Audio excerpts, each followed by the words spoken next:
মুক্তিৰে তুমি প্ৰকাশ মুকুতিৰে খচা নিভাজ সপোনৰে তুমি সাহস জীৱনলে মৰণকো জিনিবলে তুমি পোহৰ যুগে যুগে নানা জাতি নানা ৰূপে ৰূপেৰ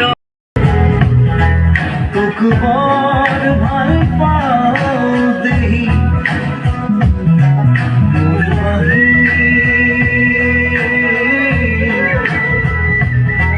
তোক বৰ ভাল পাওঁ দেহি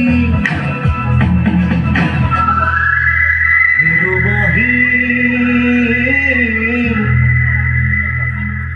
তোক বৰ ভাল পাওঁ দেহি দুগীয়াপাৰা জ্ঞানদায়িনী সংঘৰ এই ৩৫ সংখ্যক ভোগালী বিহু উদযাপনৰ লগত আমি সংগতি ৰাখি দুদিনৰ কাৰ্যসূচীত আমাৰ বিভিন্ন ধৰণৰ খেল ধেমালি প্ৰতিযোগিতা, কুইজ প্ৰতিযোগিতা, ফেকশ্যন প্ৰতিযোগিতা, লগতে আমাৰ দ্বিতীয় দিনা অন্তিম কাৰ্যসূচী আধুনিক গীতৰ প্ৰতিযোগিতা আমি অনুষ্ঠিত কৰিছোঁ।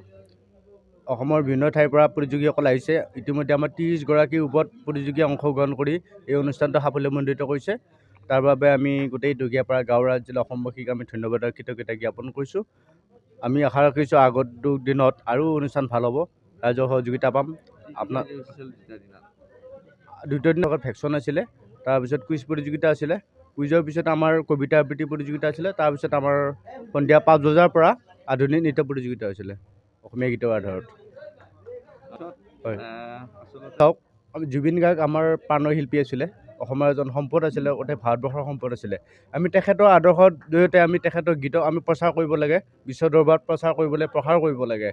লগতে ভূপেন দাকো প্ৰচাৰ কৰিব লাগে। গোটেই আমাৰ যিখিনি শিল্পী আছিলে তেওঁলোকৰ প্ৰচাৰ কৰিব লাগে। তেওঁলোকৰ গীতৰ আধাৰত আমি হেৰি কৰিব লাগে, আমাৰ চৰ্চা কৰিব লাগে ল'ৰা ছোৱালীখিনিয়ে, যাতে ভৱিষ্যতে তেওঁলোকৰ অসমীয়া সংস্কৃতিটো পাহৰিব নালাগে বা অসমীয়া শিল্পীখিনিক পাহৰিব নালাগে। এইখিনি আমাৰ ধাৰণা। আৰু প্ৰথম দিনা আমাৰ বিভিন্ন ধৰণৰ খেল ধেমালি আছিলে। আমাৰ বহুতো ল'ৰা ছোৱালীয়ে ভাল ভাল প্ৰদৰ্শন কৰিছে। কণা কোব আছিলে, বিভিন্ন ধৰণৰ মানে আমোদজনক খেল আছিলে, হাঁহ ধৰা প্ৰতিযোগিতা আছিলে। সেইখিনিও মানে খুব সুন্দৰভাৱে উপভোগ কৰিছে।